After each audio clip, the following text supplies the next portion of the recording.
as and when the organization moves on to develop a new product, right?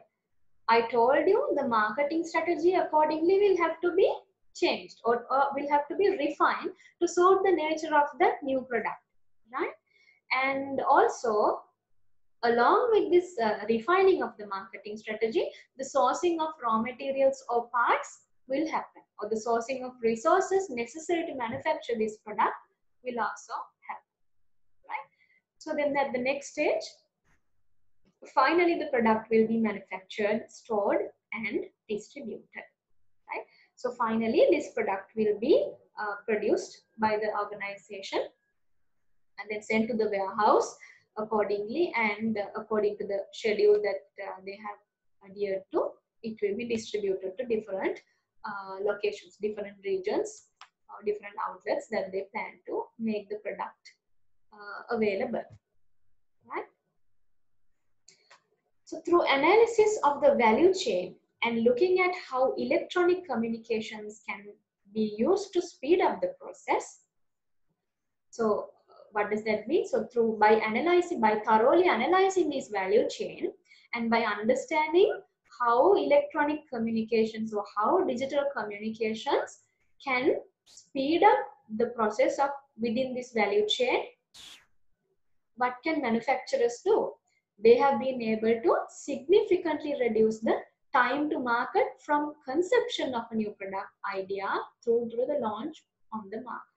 That means the time to market from the point of origin until the point of delivering, of the point of launching the product at the market.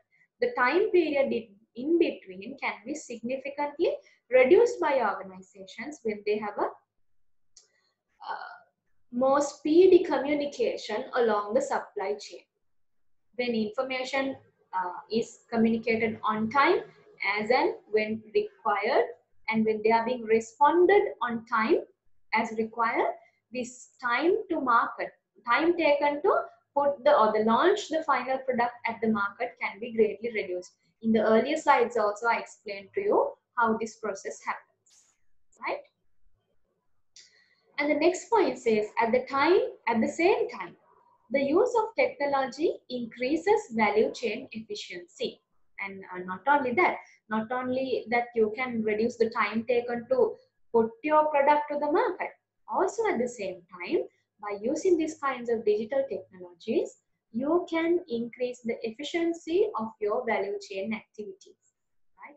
You can increase the efficiency of your business processes as well. So it's a win-win situation where from the organization's point, you can increase the efficiency of your value chain activities, and from the customer's end, you deliver better value to the customer. Why? Because you study about the market well, you research about the market well, and also your competitive position can be improved because you can deliver at a shorter time period the product that is demanded from the consumers as and when they require it, right? So those benefits are there when you have restructured your value chain and you have made your communication links more efficient and fast, right?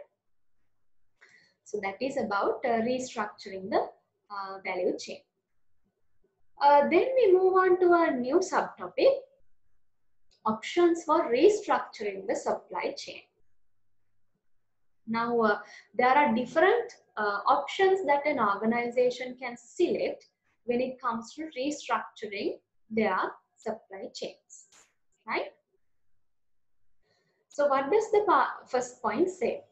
As part of strategy definition for digital business, managers will consider how the structure of the supply chain can be modified, right? So managers often they focus their attention on how their existing supply chain model can be restructured, right? In what places can you do modifications, right?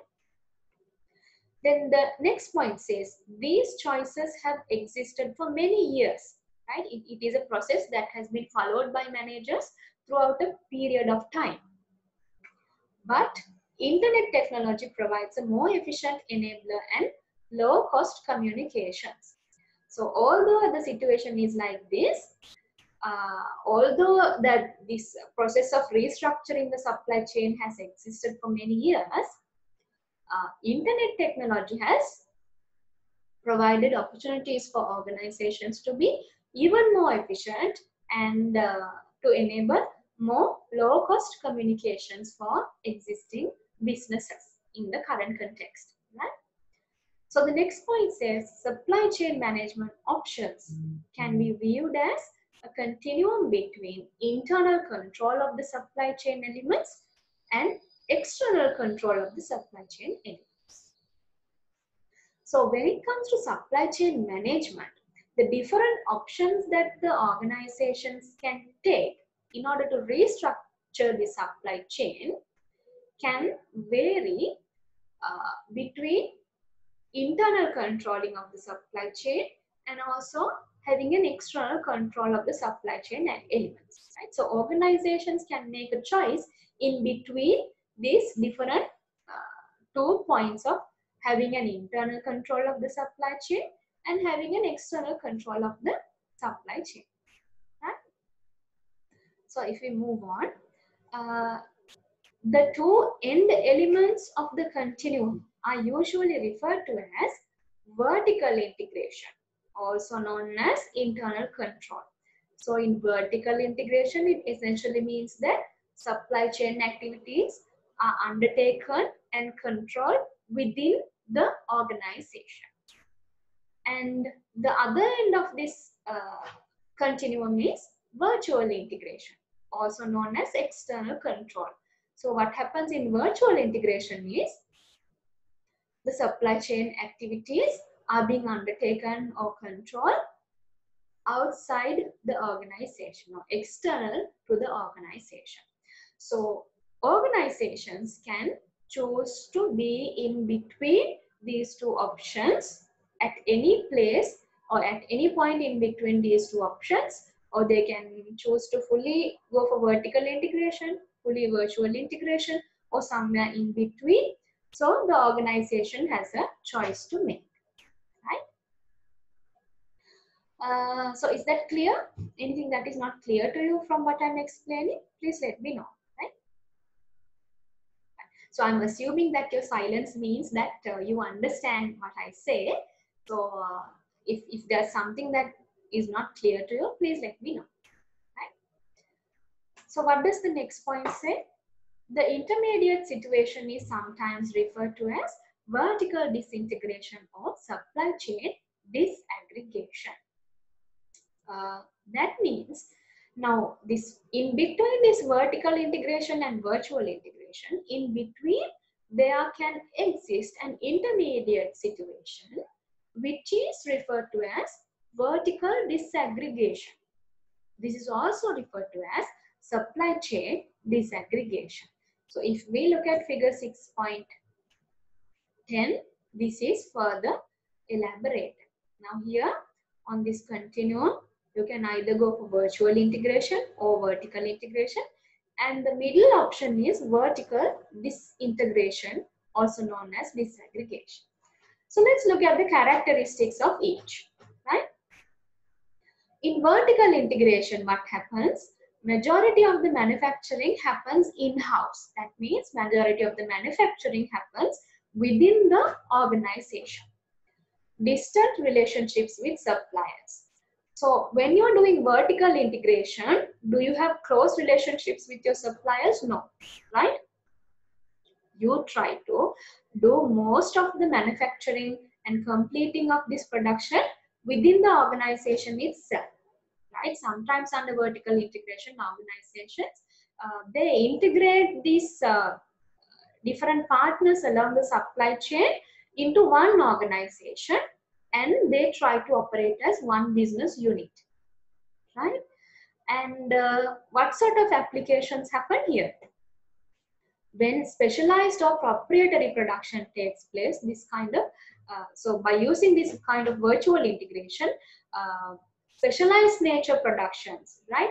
And also proprietary nature productions are usually undertaken by following this kind of in-house manufacturing or in-house development, right? Where production processes are very specialized and you are producing a very special product. This kind of method is followed by organization, right? Then vertical disintegration or disaggregation. What happens here? Organizations here move to outsourcing. Now, unlike in vertical integration where everything happens within the organization, in vertical disintegration, the organization tries to outsource certain parts of their supply chain to some external parties. And also there's a network of suppliers from whom you select, right? So there are different suppliers who might be providing different services, different products, different resources. So you outsource certain parts of your supply chain to certain parties along the along your supply, certain partners along your supply chain, right? For example, maybe you are outsourcing your marketing function to an external party. Maybe you are outsourcing the designing part to an external organization. But in vertical integration, all of this happens, majority of these functions happen within the business unit itself, right? So in vertical disintegration or disaggregation, where you outsource certain activities of your supply chain to certain business partners, right? What sort of, which kind of situations do we see applications of these kind of models? Cost reduction and focus on core capabilities. So by following this kind of vertical disaggregation or disintegration, organizations have the chance of reducing cost, right? So rather than manufacturing, designing, and doing all the marketing activities in-house, right? When they feel like there's a considerable cost saving that you can do by outsourcing these parties to certain external organization, they choose to go with vertical disintegration. Also, when organizations want to focus more on their core capabilities. Now, for example, if the consumer is, if the organization is doing the designing part, the development part, researching, marketing activities, all these things are being done by one organizations, they may sometimes miss the opportunity to focus on the activities that they have the ability to perform very well, right? If the organization's core strength is manufacturing, right? If the organization has a very good production process, if the organization has a very smoothly running streamlined production process, which is their core strength, when they try to integrate all these functions related to the development of the product into their organization, they may try to lose attention on this main aspect, which is their key strength. So when an organization can outsource certain elements of their supply chain activities to certain external parties, they have the ability of focusing more on what they can do best, right? They can focus on how to further smoothen their production process, how to streamline the production process, right? Why? Because they don't have the burden of having to worry about all this marketing and after-sales services, research and development. Those things they have outsourced. So the full attention can be given to those activities which are their core capabilities, right? Then what is the third option? Virtual integration. What happens here? Total reliance on linked third parties. In virtual integration, I told you earlier also, the undertaking and the control of supply chain activities are fully given to external parties. So you completely rely on your third parties external to the organization. So in this kind of setting, you essentially have a very close relationship with your suppliers, right? So where can these kind of options be applied? When the organization has rapid market penetration or when they're following a .com approach.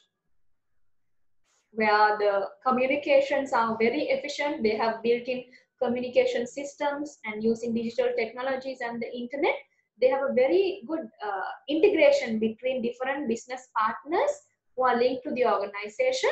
This kind of virtual integration can happen, right? So the communication process are very efficient, and processes are, everybody can see what is happening within the business. Communication channels happen very fastly. So this kind of virtual integration can be taken for an organization who has those kinds of characteristics, right? So those are the main three options for restructuring the supply chain of an organization. So is that clear to everyone? If there are any questions, please let me know, right? Okay. So we are continuing with options for restructuring the supply chain, right? So there was a general trend during the second half of the 20th century to move from vertical integration through vertical disintegration to virtual integration. So towards the second half of the 20th century, it is a known fact that from the point of this vertical integration, there has been a gradual tendency where organizations try to move towards virtual integration, right? A good example is provided by the car manufacturing industry, where traditionally car parks were located near to a steel works to ensure rapid purchase of steel, which is a main input for manufacturing process. So a good example to relate how this, from being vertically integrated, how organizations try to travel towards virtual integration, right? If we, for example, take the car manufacturing industry, traditionally these car plants, they have been located near steel works. Why? Because steel is the main ingredient or the main input for manufacturing the body or manufacturing the car, right?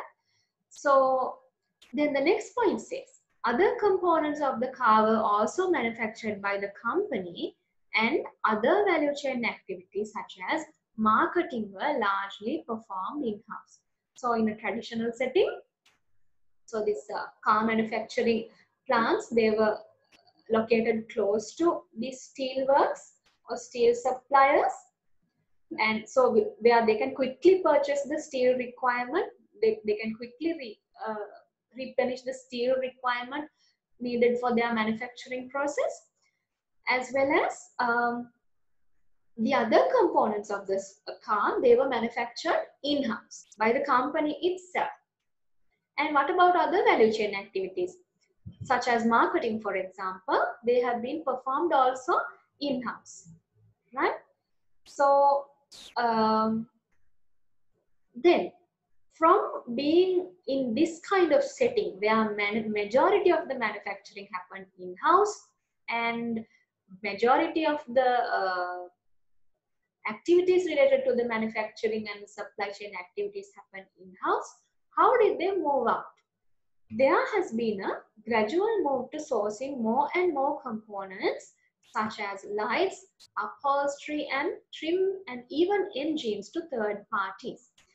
So rather than manufacturing everything in-house, when it comes to the current context, there is a very large tendency where different parts of the car, manufacturing of the car has been outsourced to different third parties.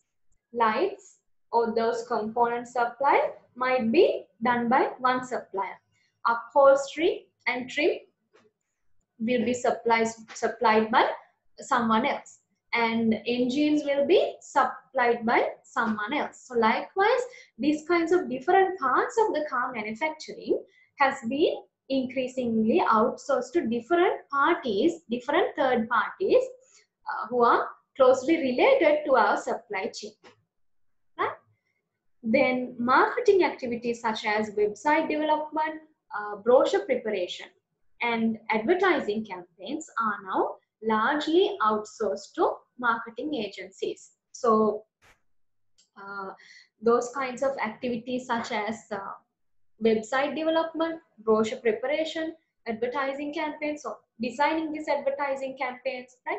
Designing marketing campaigns, developing your brochures and posters, billboards, online promotions, right? All these things have been largely outsourced to different marketing agencies. So that means from being vertically integrated, now organizations have increasingly traveled towards being virtually integrated, right? So by following a virtual integration strategy, what is the advantage that organizations can have? One thing, they can focus more on activities that they can perform better, right? As well as they can streamline or they can smoothen the supply chain activities, and the time taken to develop a product can be reduced greatly. And when the time taken to develop a product can be reduced, then what happens to the time to market? The time to market can also reduce. The time you take to make the product available in the market, or the time that you take to launch the product within the market, can be reduced. So that means you have a competitive advantage in comparison to your competitor on one end, right? So that you can put your product faster than your competitors. And so these kind of strategies are very useful in these kinds of automobiles, as well as technological products such as mobile phones and stuff, where time to market is very important. New versions, launching new versions before the competitor is very important. As well as on the other hand, you deliver better value to the customer, right? So the customer is satisfied because as and when they require, to suit their requirements and needs, the company is able to launch and develop and launch the product that they desire. Why? Because we told that when it comes to this restructured supply chain, first of all, what the organization does is they do a thorough market research and analysis of the market in order to understand the needs of the consumers. Right? So any questions so far from what we have discussed? Anything that is not clear?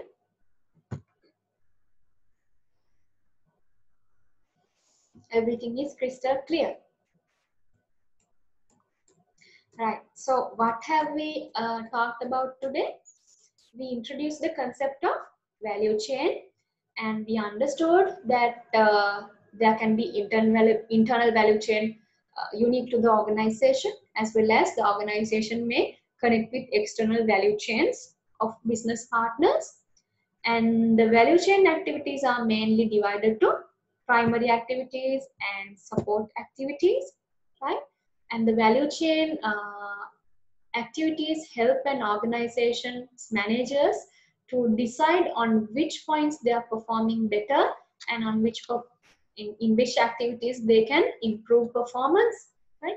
They can benchmark themselves against the industry standards or competitors, and they can come up with strategies on how to make the internal value chain more efficient, internal processes more efficient, while delivering value to the consumers.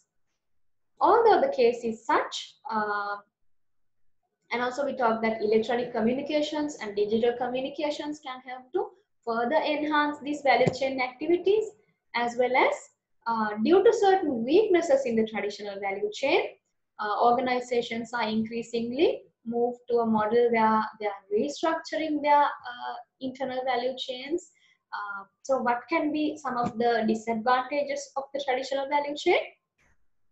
One thing is, it is mostly suited for manufacturing organizations. So service organizations have not been given prominence in this traditional value chain. When organizations which provide a service, how can they adapt this kind of value chain to their organization? Traditional value chain does not explain that. As well as it's a one-way communication, rather showing a push version of the supply chain or the value chain, but identification of consumer needs is not highlighted in the traditional value chain. And also internal value chains do not pay attention to value networks which might exist within an industry, how these organizations should combine with different value chains and how they participate in the value network in order to deliver better value to their consumers is not explained. And also I told you that it is somewhat considered as a rather complex model, and also sometimes the cost you take to develop these processes and activities might be higher than the outcome or the return that you get by following or restructuring these activities within your business. So as an answer to all these problems, the restructured internal value chain has been revised value chain has been introduced, which starts through market research, and then we told that by using internet and digital technologies in the current context, the communication along this value chain has been enhanced and it has become more faster and speedier. And due to this, the time to market can be greatly reduced by the organizations, and as well as sourcing of the materials, sourcing of the parts that is needed for the production process can be done more efficiently because of the efficient communication. As well as we talked about certain options that are available for restructuring the value supply chain. So organizations can choose to be in between vertical integration, vertical disintegration, or virtual integration. We explain the characteristics of each of these three categories and in which kind of situations these kind of strategies or options are used by organizations. That also we have talked about. Then we said that in the current context, the more tendency is to move from vertical integration to virtual integration rather than having everything in-house, where the organization will have to incur a lot of cost, right, in order to manufacture everything in-house, in order to have all the supplies in-house, and also they have to pay unnecessary attention to even activities which they do not perform the best, right? So they have to pay attention to develop those kinds of activities, and they have to redesign those processes, they have to learn those processes, and so there's a resource wastage happening, as well as the organization becomes unnecessarily larger when this kind of vertical integration is taken place, right? So that everything is happening in-house, so unnecessarily scope of the organization becomes larger, administration can become difficult, right? So to avoid all these kinds of drawbacks, organizations are slowly moving towards virtual integration, where you outsource parts of your supply chain to external parties, and the control undertaking of the supply chain activities is managed by these external parties, so that organization does not have to stress over activities which they do not perform best. They can leave it out to the experts and focus on the activities that they believe as their core benefits, right? So these are this is the content of today's lecture. So I suppose there are no questions to anyone. If no questions, then we can conclude the lecture for today. Okay. So thank you for your participation, and have a nice day.